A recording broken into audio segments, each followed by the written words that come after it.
Iraq after a year. He had stage 4 glioblastoma. They told him not whether he was going to live, but just how long would he live. As he lay there fighting for his life, fighting to hang on, I thought to myself, what would it be like if in his suffering, my insurance company or his insurance company is able to come in and say, you've run out of coverage. Time's up. You're on your own. Well, folks, it's a question no one should have to face in America. That's why I fought so hard and why Obamacare was such a big thing. It's unconscionable. It's unconscionable that Donald Trump, from the day he got elected till right now, he's fighting in court to rip that peace of mind away from tens of millions of Americans. But we're not going to let him do it. We're never going back to those days. And you're going to vote. We're going to win for you, Jessica, and your family. And I promise you, I will protect your family as if it were my own. I want to thank all the speakers you heard earlier. Your governor, Tim, is great, who's leading Minnesota with decency and integrity. And one of the outstanding members of Congress, Betty McCollum, let's send her back to the House of Representatives. We need her badly. And your incredible junior senator, Tina Smith, who I got to speak a little bit back here, she's got to go back. And look, let's win back the Minnesota State Senate while we're at it. One of the nation's finest leaders and a dear friend I've been honored to stand alongside and fight together for the soul of this nation for a long time, Senator Amy Klobuchar. Amy, I love you. Thank you. Thank you. Yesterday in Florida, I had a chance to spend a little more time with another Minnesota icon, Karl Anthony Towns. You all heard of him. Boy, he can play, man. You all know him as the heart and soul of the Timberwolves, but he's also a son who, like many other Americans, lost his mom to COVID-19 a couple months ago. For all those sons and daughters, those parents, siblings, husbands and wives, facing empty chairs and dining room tables, have empty holes in their hearts, all those who reach over at night, implicit, just by instinct, to say goodnight to their husband or wife, they deserve so much better. These guys are not very polite, but they're like Trump. But look, they're going to be okay. We're going to take care of them as well. We need to come together. We need to fight for all these folks. We have 4 days left to get it done. 4 days. And millions of Americans are already voting. Millions more will vote by Tuesday. And I believe when you use your power, the power to vote, will change the course of this country and the course of history. Right here in Minnesota with all of you, in the final days, keep that sense of empowerment. Keep that sort of empowerment with you, that sense of optimism, what we can overcome. Now look, there's a reason they don't want to hear me, because they know the president doesn't say anything. So they're not used to not hearing anything. But I know it's hard, folks. I know it's hard. More than 228, I believe it is now, 1,000 Americans have died because of COVID-19. Nearly 2,500 here in Minnesota gone. We had 9 million new cases nationwide. Millions of Americans are out of work, on the edge. They can't see any light. They don't know where it's going. And Donald Trump, he's simply given up. Over the weekend, White House counsel, chief of staff, he said the following: we're not going to control the pandemic. At the debate last week, Donald Trump turned to me and said, we're rounding the corner. It's going away. We're learning to live with it. But as I told him, no, he's asking us to learn to die with it. We're not going to. And did you hear what he said today? What he said today on the trail He said that our doctors, our first responders, over 1,000 lost their lives, are putting their lives on the line, busting their necks, making up. He said, but they're making up deaths from COVID because they get more money. The President of the United States is accusing the medical profession of making up COVID deaths so they make more money. Doctors and nurses go to work every day to save lives. They do their jobs. Donald Trump should stop attacking them and do his job. Folks, this is the same man who weeks ago when he was told we're losing 1,000 lives a day, you remember what he said? He said, it is what it is. That's thoughtful. Well, it is what it is because he is who he is. Donald Trump has waved the white flag and surrendered to this virus. But the American people don't give up. They don't cower. Neither will I. Remember when he did that interview, he told Bob Woodward that he knew about the virus and how deadly it was at the end of January. But he didn't tell anybody. He didn't even tell those folks. He didn't tell anybody. And Woodward asked him why. And on tape he said because he didn't want to panic the American people. The American people don't panic. Donald Trump panics. And unlike Donald Trump, we will not surrender to this virus. Look, President Trump is spreading division and discord. He thinks that he can divide us. We won't notice his failures. That's what it's all about. That's why he shamelessly equates Somali refugees, folks seeking a better life in America, contributing to this state and our country, with terrorists, as he did last night. We need a president who'll bring us together, not pull us apart. I'll deal with this pandemic responsibly, bringing the country together around testing, tracing, masking. It's estimated by the leading doctors in this country that if we just wore a mask for the next few months, we'd save over 100,000 lives of over 200,000 lives they expect to lose. Dr. Fauci called for a mask mandate last week. This isn't a political statement like those ugly folks over there beeping the horns. This is a patriotic duty, for God's sake. Look, in his own words, as I said, the president knew back in January how extremely dangerous and communicable this disease was. And I told you, he went on and he made that tape. He said the disease was easily able to spread. But he did nothing. He did nothing at all. Look, folks, American people are tough. And instead of talking and politicizing the vaccine, he should be planning for a safe, equitable, and free distribution of a vaccine when it comes next year. This guy refuses to provide schools and small businesses the resources and the national standards to open safely.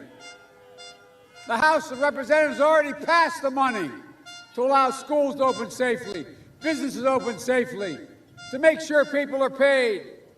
Ladies and gentlemen, we'll bring Republicans and Democrats together to deliver economic relief for working families, schools, and businesses. As I said before, I'm not going to shut down the economy. I'm going to shut down the virus.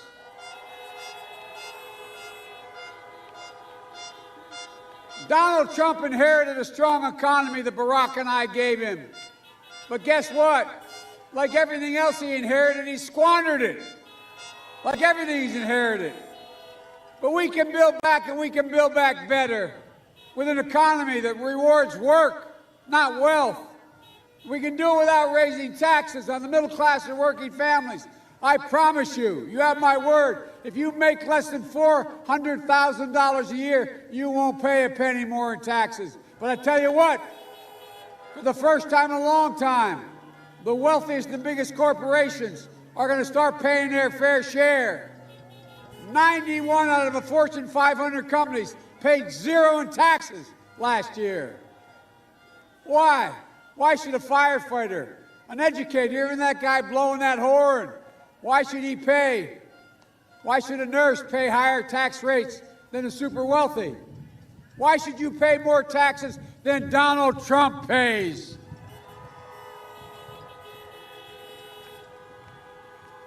He's exploited every loophole in tax code.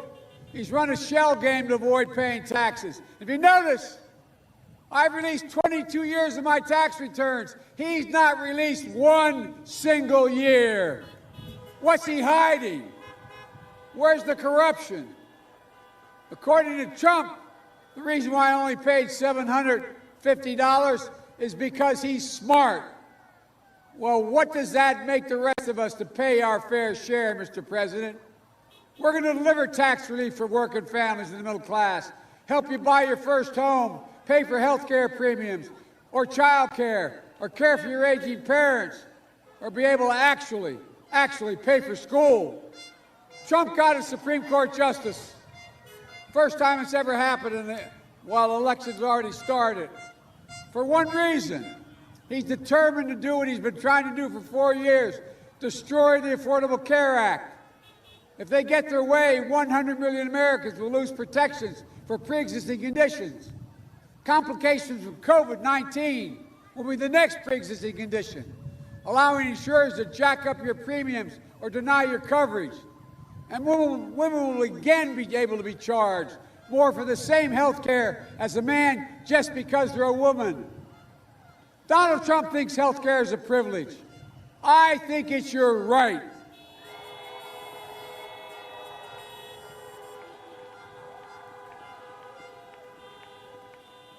And if we all get out and vote, we'll not only restore Obamacare, we'll strengthen it and build on it. So you can keep your private insurance if that's what you like, or choose a Medicare-like option, a public option. We'll increase subsidies, lower your premiums and deductibles, out-of-pocket spending, reduce prescription costs by 60% by allowing Medicare to negotiate with drug prices. We're going to keep the protections for people with pre-existing conditions, and we'll protect Social Security and Medicare. Meanwhile, the Social Security actuary said that if Donald Trump said, elect me again and I'm going to change Social Security, the actuary said if the changes he puts in place occur, that Social Security will be bankrupt in 2023. So go home and tell your parents and grandparents just what Trump's about to do. I'll protect Social Security, Medicare, and Medicaid. But folks, nothing's worse that this president has done than the way he spoke about those who served in uniform. He called them losers and suckers. My son, Beau, gave up the Attorney General's seat in the state of Delaware to volunteer to go to Iraq for a year. He won the Bronze Star, the Conspicuous Service Medal. He wasn't a loser or sucker. He was a patriot. So many of you as well. No wonder the 6 generals who worked directly for the Trump administration have left, and they say he does not deserve to be the commander-in-chief of the United States. That's never happened to any president before. And that's why Special Operations Commander General Stanley McChrystal, Navy SEAL Commander Admiral McCraven, along with 24 stars, endorsed me, saying they support me to be the next commander-in-chief because they trust me. And that's why the Military Times reported the more troops will vote for Biden than Trump. That's why we have to support the military. They're the backbone of the country. So let them vote, and let's vote for them. And while Donald Trump fails to condemn white supremacy, we can deliver on racial justice. The season of protest has broken out across the nation because the life and dignity of George Floyd, senselessly killed 7 miles from here, and so many others that mattered. Protesting and burning and looting is not protesting. It's violence, clear and simple, and will not be tolerated. But these protests are a cry for justice. The names of George Floyd, Breonna Taylor, Jacob Blake will not soon be forgotten, not by me, not by us, not by this country, because true justice is also economic justice. Access to schooling, housing, access to capital, good-paying jobs and financial stability, giving families of color a real shot to own a home, start a small business, send a child to college debt-free so they can build wealth and pass down opportunity through the generations like the rest of us have. We have to vote to ensure the full promise of this country for everyone. And finally, we have to vote to meet the challenge of the climate crisis. The West is on fire, losing more forest than the total land of Connecticut and Rhode Island combined. The Midwest is flooding. Here in Minnesota, extreme weather incurs big costs for your infrastructure. Increased flooding in the Mississippi watershed has shut down port facilities here and in St. Paul. Donald Trump thinks it's all a hoax. He sure is a stable genius. He says the wind power causes cancer. I say it creates jobs, Minnesota jobs. We can combat climate change with American ingenuity and manufacturing, building a more resilient nation, creating millions of new high-paying jobs. We can change the path we're on. Nothing's beyond our capacity. So honk your horn if you want America to lead again. Honk your horn if you want Americans to trust each other again. Honk your horn if you want to have civility again. And honk your horn if you want America to be united again.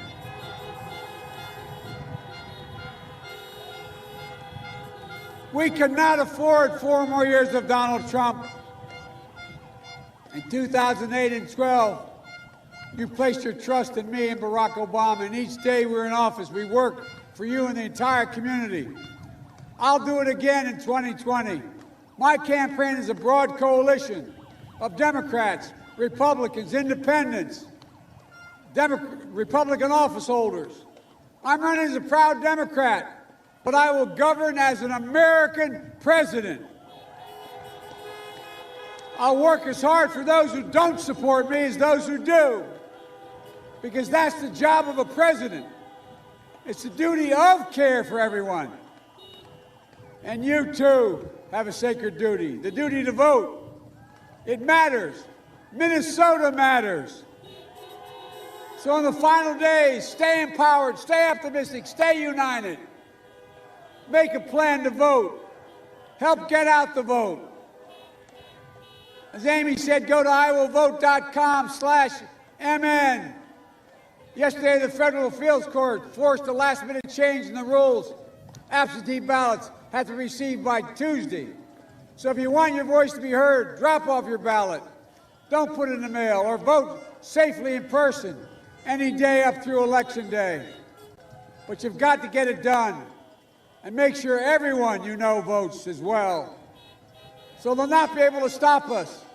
Despite Trump's efforts, a recent press article points out that, quote, never before in modern presidential politics, I'm quoting now, never before in modern presidential politics has a candidate been so reliant on wide-scale efforts to repress the votes as Trump, end of quote.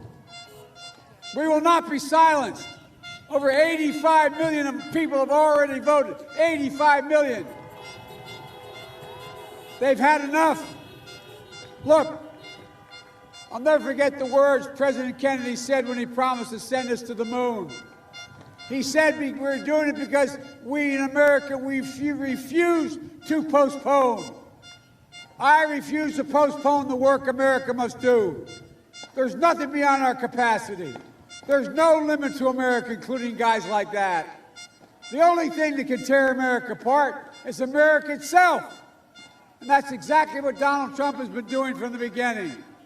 Divide America, pitting Americans against one another. based on race, ethnicity, national origin. That's wrong. That's not who we are. Everybody knows who Donald Trump is. Let's keep showing them who we are. We choose hope over fear. We choose unity over division, science over fiction. And yes, we choose truth over lies. So it's time to stand up, take back our democracy. We can do this. We're so much better than this. We can be who we are at our best, the United States of America. God bless you all, and may God protect our troops. Thank you, thank you, thank you. Thank you. Thanks. And Joe Biden wrapping up there in St. Paul, Minnesota. And soon President Trump will be in Minnesota as well, battleground state there. It'll be a much different rally for President Trump, as local officials, they're only allowing him to have 250 supporters there. And with Joe Biden, we've been seeing less than that here with these car rallies. They don't have too many cars come in there, but it's more made for the TV than for the in-person. President Trump rallies are made for the people that are in attendance right there, and this one is more for the TV. So Joe Biden walking away there from a little bit shorter than usual event there for him in Minnesota. But in just a little bit, we will be going out to Tucson, Arizona, where Vice President Mike Pence is holding a rally. And we go from a former VP to a current VP in just moments here. And you are watching right here on News Now from Fox, as we always break down everything that has happened. And I told you it was going to be a long day with rallies and rallies. And I do want to show you this one. This was right outside of the Joe Biden event. That is President Trump supporters coming by the bunches to do a kind of a different type of rally right there. So that is always something to see, no doubt about it. We're going to take a quick 2-minute break. On the other side of the break, for some of you, you will see